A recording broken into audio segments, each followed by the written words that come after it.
episode, we're going to be setting up the workshop. Kind of. So here I find myself, driving up the snowy mountain passes of North America in search of vintage machinery.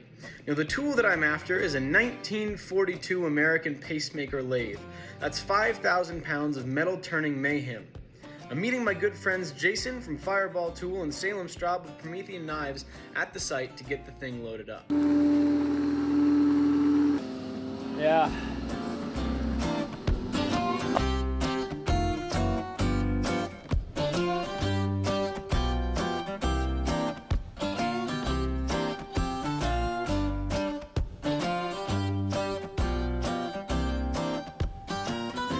Well, got the lathe back to the shop all right. I've been awake for 21 hours. I've been driving / on the road for 20 hours, so it's time for sleep.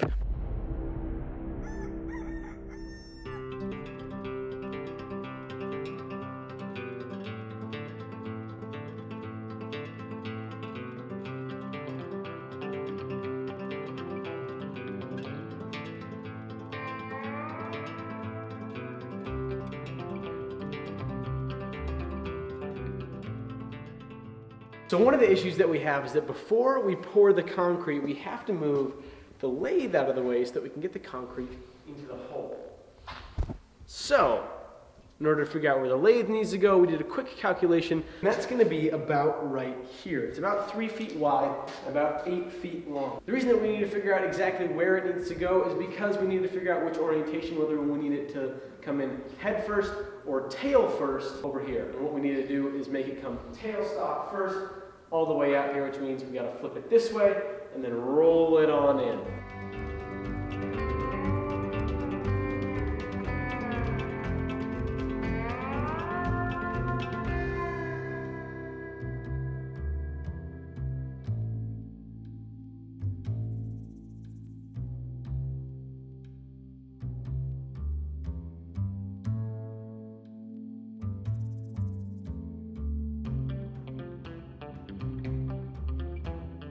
Now, with the lathe in place, it was time to build a ferrous cage to reinforce the soon-to-be poured power hammer foundation.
All right, the concrete truck is here.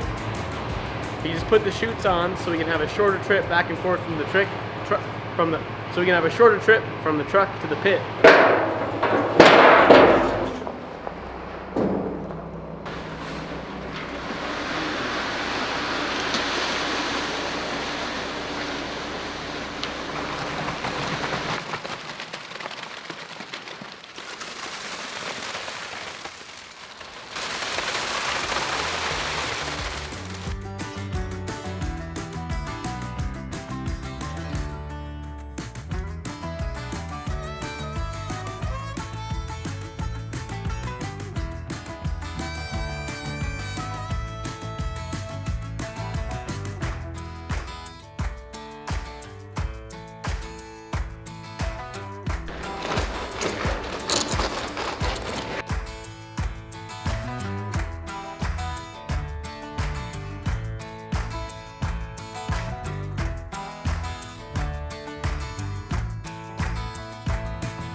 Go get it.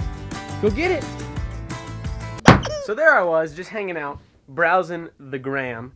It's Instagram for those of you who aren't in the know. And I see Alec has posted up the big forge that came along with the Chambersburg up for free. And I was like, score. So we're gonna go get it.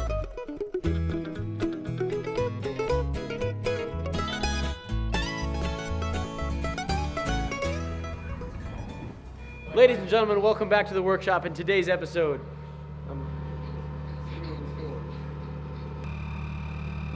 hey-yo. Right around this band right here. Well, thankfully, that thing is so heavy that we don't even have to strap it down, so that's nice. Well, here we go. Didn't move even a little bit.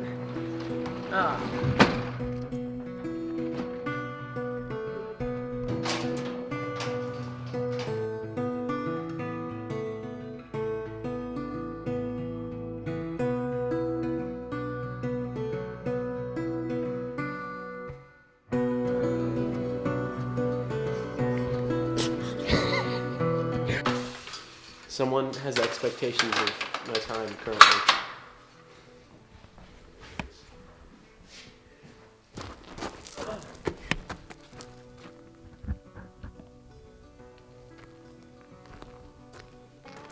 You get 3 points if you can make it through the archway from here. It's time to swap out these terrible fluorescent light fixtures with some nice bright LED panels instead. It'll look better on video. And it won't make the whining noise that that panel makes all the time, which is the bane of my existence. Of course.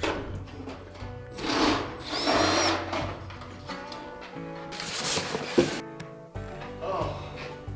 Yeah, hey, that's a lot better. Okie dokie. Oh, what? Why does it come out there? Well, Isaiah pointed out that I look even wider than I normally would, which is saying something. But it's a good thing, because that means that these lights are working. And here's the other thing, as Isaiah also pointed out, we need more lights in here because, quote unquote, the corners have bad vibes.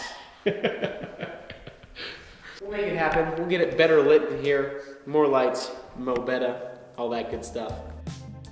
A lean green pressing machine triggered a day trip for myself and my friend Matt. We headed out early and drove 4 hours each way from Bozeman to Hamilton, where Glenn Gilmore builds hydraulic forging presses and creates beautiful architectural ironwork. Glenn is loaning me this press to test out. It's his new 110 volt 14-ton model, catered specifically to bladesmiths and hobbyists.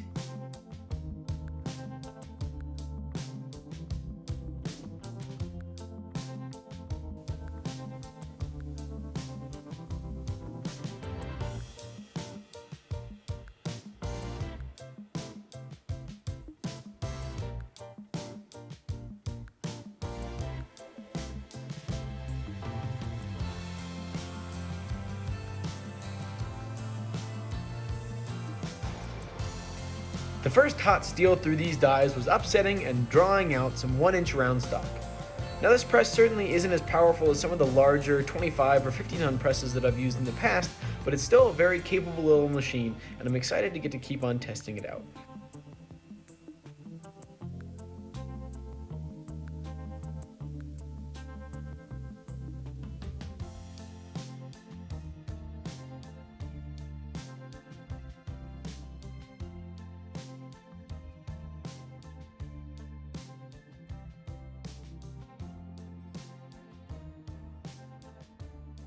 That's about it for the actual good stuff of today's video. I still have a ton of work left to do before this place is fully operational. I've got to get the lathe wired up and running. I need to get tooling for it. I've got to get the mill back there wired up and running. Got to get an oiler set up on that. Got to get the hammer placed in and stuff like that. I need a new welder. I need to make fixtures and things like that. And that is all going to be in future videos down the line. I need to fix the echo in here, which is a lot better than it was when I first got in here because there's tons of machines in here now. But I think I'm still going to do some specialty things along the walls to hopefully eliminate a little bit of that echo. Well, of course, where did you find a ball? So make sure to go ahead and like this video. Make sure to subscribe. Make sure to let me know all of the things that I did wrong in the comment section down below. I'm sure there's plenty of them. And if you guys want to subscribe to my Patreon, they're gonna get an extended cut of every single video that I do, and for the more knife-related and metalworking builds, it'll be a little bit more educational, along with some other behind-the-scenes content to kind of beef things up a little bit, just some good stuff thrown in there. And with that, we're gonna go ahead and end it. Thank you guys so much for watching, and I'll catch you on the next one, wherein we will get the big old Beaudry looking all purdy.